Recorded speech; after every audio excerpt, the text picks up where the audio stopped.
x plus Y बराबर 40 पहला। दूसरा x माइनस वाई बराबर 4।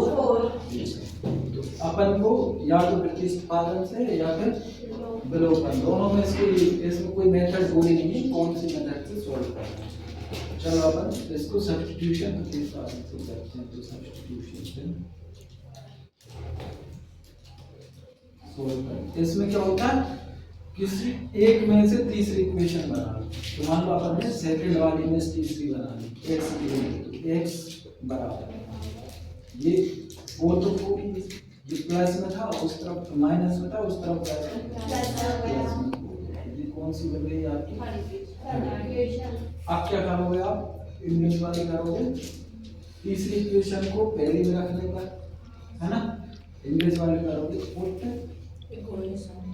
इक्वेशन थर्ड इनटू फर्स्ट, है ना, मतलब तीसरी को पहली में रखने पर।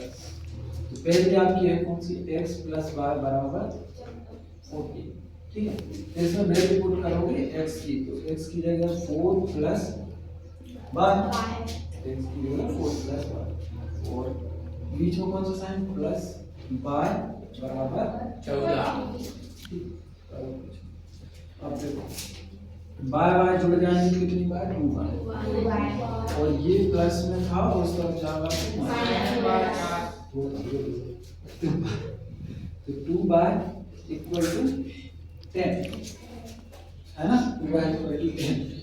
अब बाय इक्वल टू मल्टीप्लाई हो, उस तरफ बाय 10 लाख, तो बाय की वैल्यू आपकी 5। x की और फाइंड करना है आपको। x की फाइंड करोगे इक्वेशन नंबर थर्ड में रखो। इक्वेशन नंबर थर्ड x बराबर 4 plus x equal to 4 plus y की वैल्यू 5, x इक्वल टू दोनों value x equal to 9, y equal to, ठीक है। एक नंबर का 2 नंबर का होगा, ठीक है। इसमें बोला है नंबर ऑफ जीरोस फाइंड करना, मतलब कितने नंबर ऑफ जीरोस है आपको निकालना है। तो नंबर ऑफ कहाँ जीरोस कहाँ से निकलेंगे? x एक्सिस से। x एक्सिस पे ग्राफ जितनी बार कट करेगा उतनी जीरोस, मतलब एक बार, 2 बार, तो आप देख सकते हो number of zeros, number of zeros number of zeros 3 का सेकंड कर एक्स स्क्वायर माइनस का, इसके आपको जीरोस निकालने कितने, अल्फा और बीटा की वैल्यू निकालनी, यस, कोएफिशिएंट और उसका रिलेशन नहीं बताना, केवल जीरोस निकालना।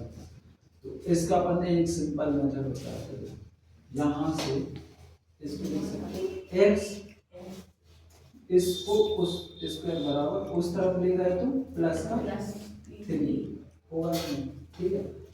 एक्स स्क्वायर बराबर 3। अब देखो स्क्वायर हटाओगे, इस तरफ क्या लग जाएगा? इस तरफ क्या लग गया? तो रूट में कोई भी वैल्यू प्लस में भी होती और माइनस में भी होती है। X equal to plus minus under root 3, तो एक लिख सकते हो x equal to alpha plus का रूट 3, इसको बोल सकते हो अल्फा, और दूसरा होता है x equal to minus under root 3, इसको बोल सकते हो बीटा। तो ये आपकी दो रूट हो गए ना, और ये क्वाड्रेटिक पॉलिनोमियल है क्योंकि ये इस फॉर्म में है ax square plus bx plus का, ठीक। और का क्वेश्चन है, इसमें बोला है आपको चेक करना है कि ये द्विघात समीकरण या क्वाड्रेटिक पॉलिनोमियल है कि नहीं, मतलब इस फॉर्म में अगर आ रहा है x square plus bx plus c बराबर 0, पावर पे अगर 2 आ गया तो द्विघात समीकरण है, और नहीं आया तो नहीं है। चलो सॉल्व करें। लेफ्ट पार्ट ये होगा LHS और ये RHS, है ना, दायां पार्ट, ठीक। करोगे एक्स स्क्वायर माइनस का 2x सॉल्व हो ही नहीं रहा कुछ, इसका मल्टीप्लाई कर ले इसमें करो तो 2 3 6 बीच में कौन सा साइन माइनस, है ना, और माइनस का 2x। अब सबको एक तरफ कर दो ना, x स्क्वायर माइनस ऐसे ही बना लेने दो तुम तो।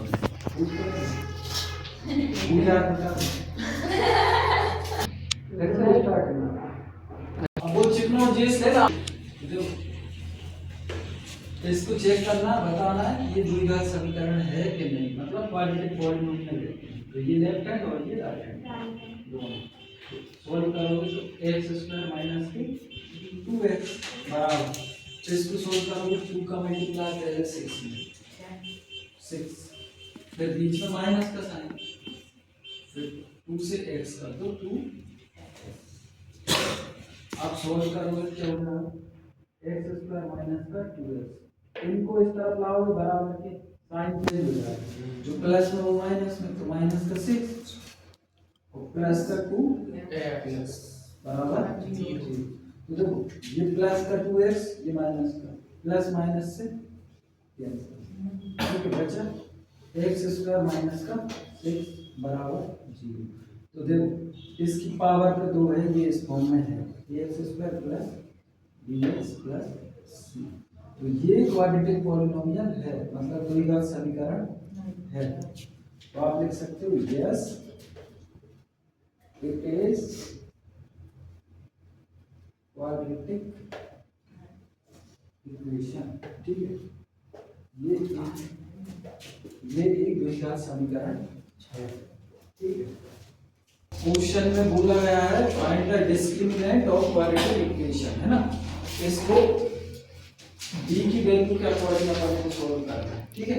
b की वैल्यू, अब b की क्या कंडीशन होती है, कौन कौन सी, एक तो होता है d बराबर 0, ठीक है, एक होता है d जब बड़ा हो 0 से, और एक होता है d जब छोटा हो 0 से।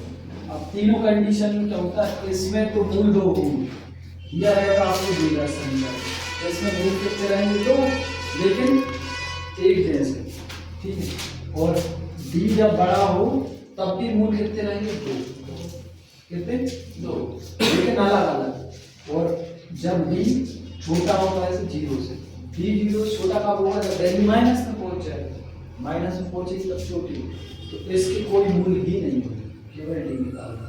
अब d निकालने का फॉर्मूला होता है आपका d इक्वल टू इसका फॉर्मूला होता है b स्क्वायर माइनस 4ac, ठीक है। अब यहाँ से पहले वैल्यू निकालो, आपको द्विघात समीकरण का फॉर्मूला याद है ax square plus bx plus c। यहाँ से देखो a की वैल्यू कितनी 2, b की वैल्यू माइनस के 4 और c की वैल्यू 3, यही ना। अब इस फॉर्मूले में क्या आएगा b स्क्वायर की वैल्यू, जैसे आपने फॉर्मूला लिखा d equal to b square minus 4ac, हाँ, तो d की वैल्यू आपको निकालना, b की जगह रखोगे आप माइनस का 4 का स्क्वायर माइनस 4 का माइनस 4 मल्टीप्लाई a की वैल्यू कितनी 2, c की वैल्यू 3, वैल्यू। अब 4 का स्क्वायर कितना होता है देखना, -4 मल्टीप्लाई -4, माइनस माइनस हो जाएगा प्लस, होगा कि नहीं, तो ये आ रहा है 16 माइनस 4 गुना 8, 8 दिया 24, तो कितना होगा 24। अब देखो प्लस माइनस माइनस, तो d की वैल्यू जो है वो कितनी आ जाएगी माइनस की 8। अब देखो इसमें d जो है वो 0 से छोटा है, माइनस में आएंगे, d किससे छोटा है 0 से, d जब 0 से छोटा होगा तो इसके कोई मूल होंगे ही नहीं, पता है मूल नहीं होंगे, तो d इज स्मॉलर देन 0, मतलब आप देख सकते हो d जो है वो छोटा है इससे 0 से, अतः इसके कोई भी मूल्य नहीं होंगे, ठीक है। तो और इंग्लिश वाले में रूट डज नॉट एक्सिस्ट, मतलब रूट ला ही नहीं करेंगे, हिंदी वाले लिखेंगे इसके कोई रूट नहीं है।